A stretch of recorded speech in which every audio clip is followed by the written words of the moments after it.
Hello, Axel Reusch. How are you, young man? Thank you. I'm doing well. Thank you. How are you? Good. How's your weather today in Germany?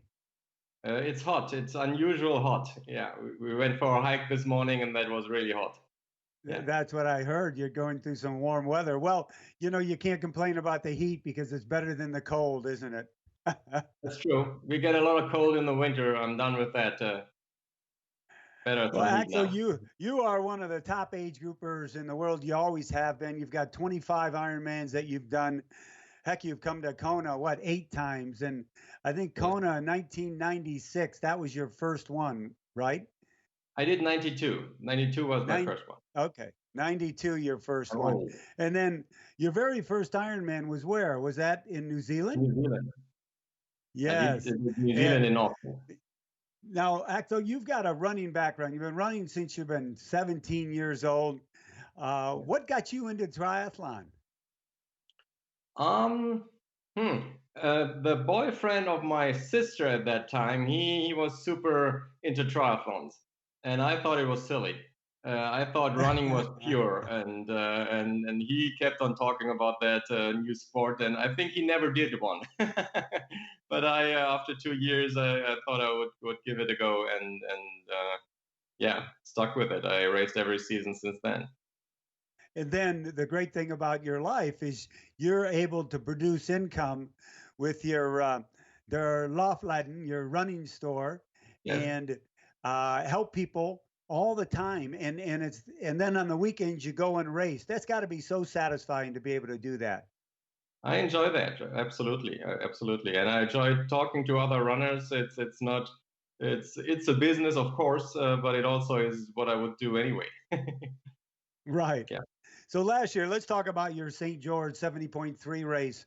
You were racing that to qualify for the World Championships, the 70.3 World Championships, and you came across an athlete that was having trouble.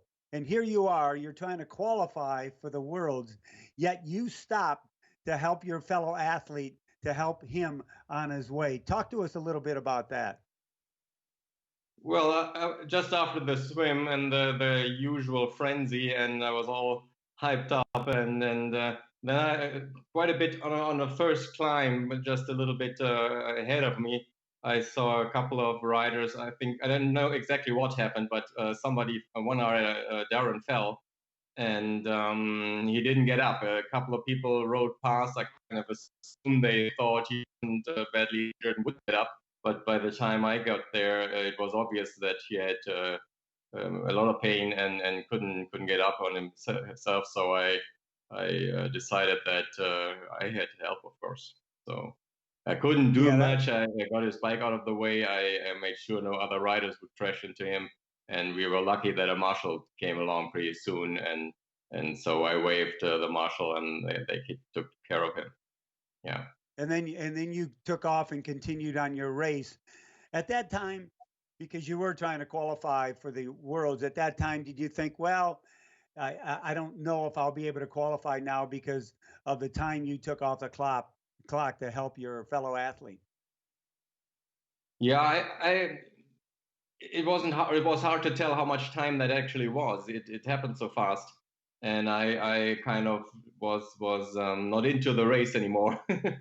But I was able to get back into the race and did my best. The bike was good. The run, I wasn't used to the heat, and I suffered on the run, but it was good enough for roll down. So yeah, that was Yeah, successful. that had to be so satisfying when all of a sudden, Axel, you heard your name come up on roll down.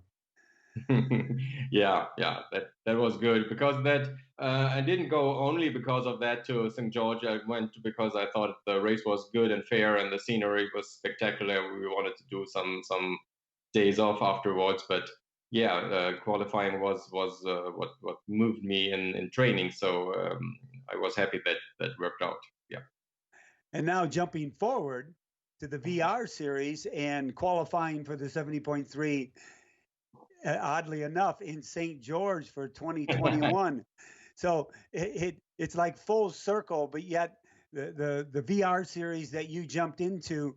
I mean, that your goal to go ahead? All right, I'm going to do this VR series, and I'm going to try to qualify to be able to go back to St. George. Well, I started with the first VR, and I did all of them until qualification. And first, it was just something to get me motivated. But I'm still a racer. I've done almost 30 years of racing now, but I'm still most motivated if I can achieve something. And qualifying for World Championships is something that motivates me a lot. So those 4 weeks, I really tried hard to do my best, and it was good. It was something different, unique. The some things are very similar to racing live, but other things aren't. Like you get 3 times, you get these nervousness. Oh, the next leg is coming up in 30 minutes. I have to go for a hard run, and so that is very similar. And yeah, I enjoyed that. It's something new. You have to plan a little different. You take how long of a break do I take between the legs? So that was good. I enjoyed that.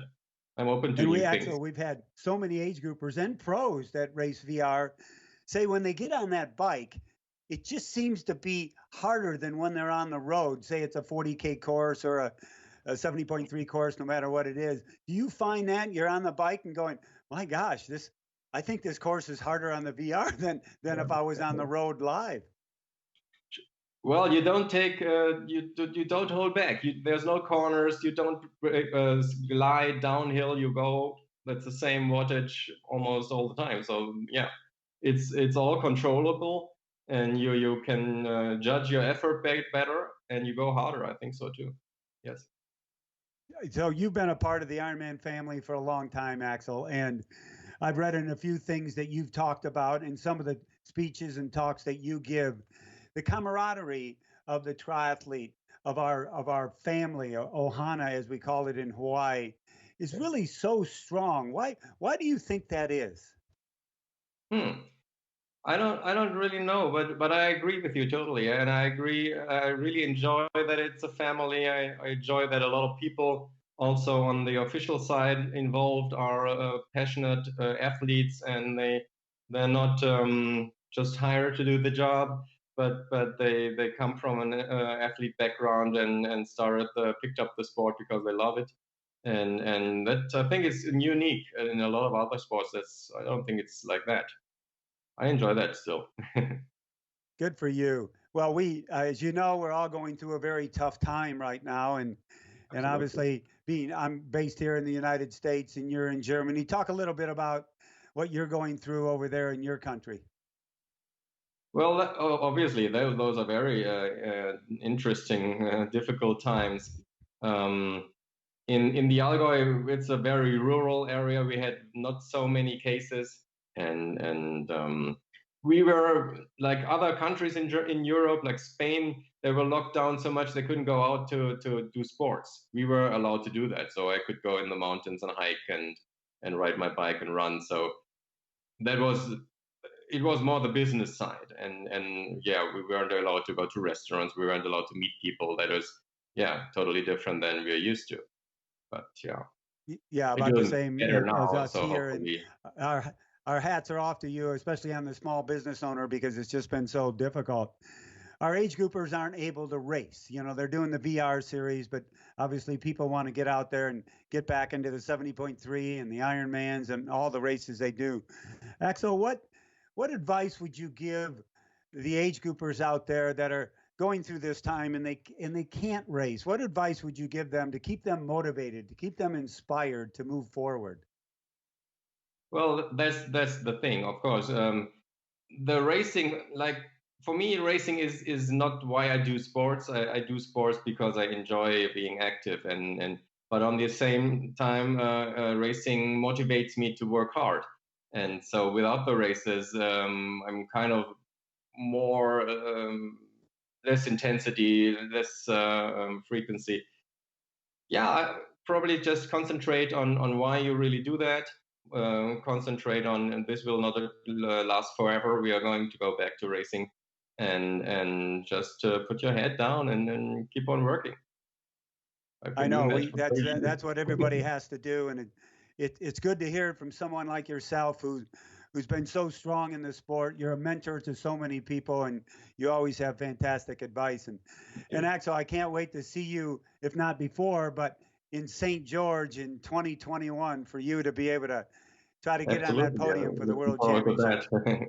Now I know the What's that? course. Yeah, now you know the course, and hopefully nobody will fall down in front of you, so you can just keep going. Okay. And if that happens, I will stop again. I'm happy that I made that decision. I think it was the right one. You're a good man, Axel, and thank you very much Thank for your you. time.